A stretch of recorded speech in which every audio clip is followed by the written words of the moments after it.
Weziza Mauton. Weziza Mauton. Weziza Mauton. Nuiwa miton. Weziza Mauton singanho. Weziza Mauton na taloho Mauton ji. Bena gbeje bomina mun jeme. Ona wan hamiton lo sekwe to mesin leji. Siso eni ho Mauton me. Bomina sibio alenu yoyo me. Weziza Mauton singanho. Ces choses-là vont se manifester en toi. Alors donc tu n'es plus sous. Et non, ces choses-là, la loi n'est pas contre ces choses-là. Et si ces choses peuvent se manifester grâce au Christ, alors là tu n'as plus besoin de la loi. Christ en moi, l'espérance de la gloire. Donc la gloire que j'avais perdue à cause du péché est revenue. C'est ainsi qu'on quitte sous la loi. Romains chapitre 6 verset 14. Donc, le péché n'aura plus de pouvoir sur vous parce que vous êtes non sous la loi mais sous la grâce. Le péché n'aura plus de pouvoir sur vous parce que vous êtes non sous la loi, mais sous la grâce. Quelle est la différence entre être sous la loi et être sous la grâce? La différence est simple. Quand vous êtes sous la loi, vous fournissez vos efforts intellectuels, vos efforts sur le plan moral pour obéir au principe de Dieu. Vous êtes vraiment sous la loi.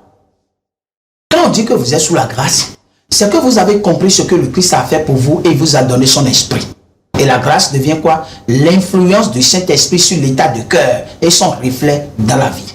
Donc, vous reflétez ce que le Saint-Esprit produit en vous, ce qu'on appelle le fruit de l'esprit. Ainsi, vous pouvez dire, si je vis comme ça, ce n'est plus moi qui vis, c'est le Christ qui vit en moi.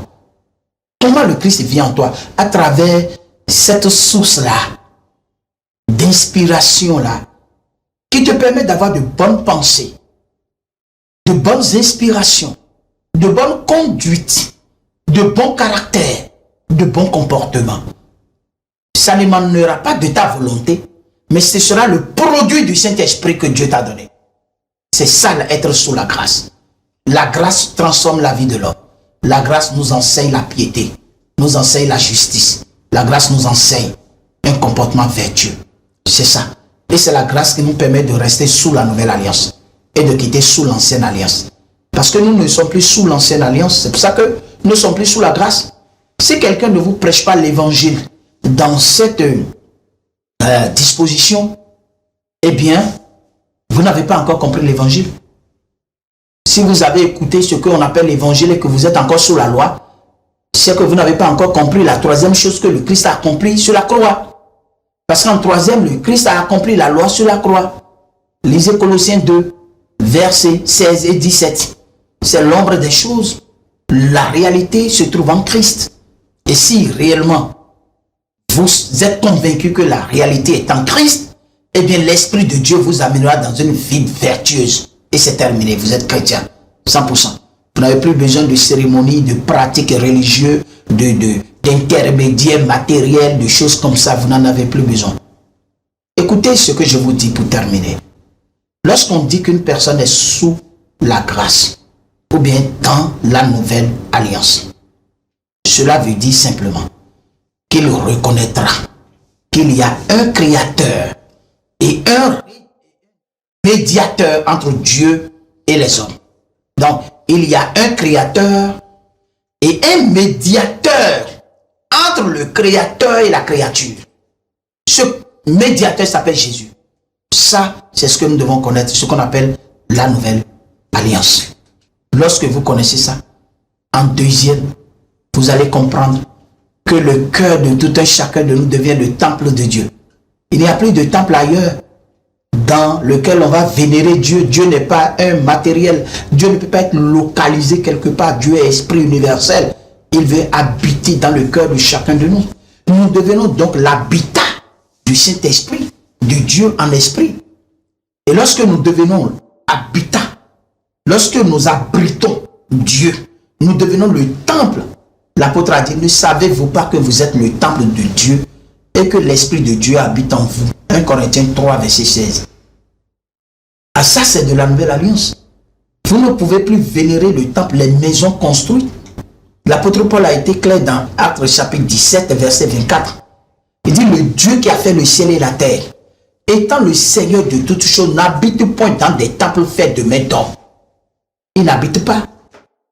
Et Étienne, avant qu'il ne soit lapidé dans Actes chapitre 7, du verset 47 et 48, il a dit, et ce fut Salomon qui lui bâtit une maison.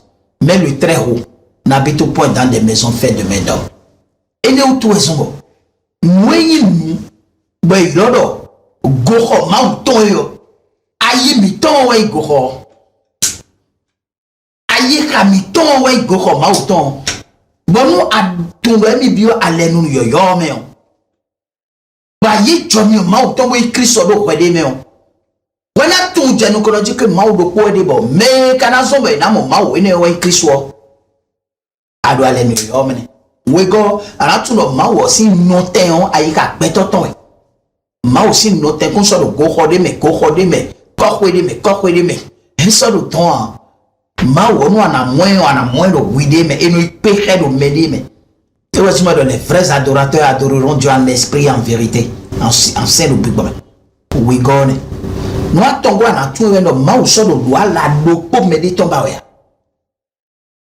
oui nous ben on a ma ou ben nous homeni doit quoi si à pas quoi ouais Nochi ofile asukusile po beto ya dambole po atinu na gwa lonu menele poto kwetu ebo awdo na ma wo jene yo voyo de libéralité et générosité o me hun nyinyo na me dagbe wa nu beto no ton dagbe wa beto si agba me libéralité et générosité me de ma blewe ni me de blewe kwa do ale nu Christ to me ane do nous attendons à tout nous débouillons à tout le maïna maoucheo il peut me attendre au bibo les bona il peut notre vie les bona il peut à soukoussi les bona et au final pour moi il me répond ouais gégé ton dort au ma monoué la doué on a souto au kubo dieu de bo et là mon afayon ma ono wa de daya ma va chode daya pour ma don noter de daya mais elle va souffrir elle a besoin ne serait-ce qu'un instant de bonheur de ta part. Et clé ou ne, moi le bonawe mais. Vito le pe asome a kaye ki we di encore chaiwe nu bonawe. Beto on a beto kaye chaiwe nu o blo chakoi. Mais c'est comme ça. Nous ba miwe ale nu yoyo de ne. Moi ton god. Moi nego ero ale nu yoyo me yo. E weni. Wenu a écrit sous yo. Anamu kunuje nous da y aposteli les tombé et la doctrine des apôtres ni nous doit y aposteli les tombé et nous sommes bâtis sur le fondement des apôtres et des prophètes, Christ étant la pierre de l'angle. Christ oweni don et Dieu oh dijoné bon apôtre les weta do don on c'est tujon Christ odimo bon don ne Dieu mi me non. Mais alors si quelqu'un va plus loin et ne demeure pas dans la doctrine des apôtres, eh bien il est anathème. Il est maudit. Donc, les négores, vous devez persévérer dans la doctrine des apôtres.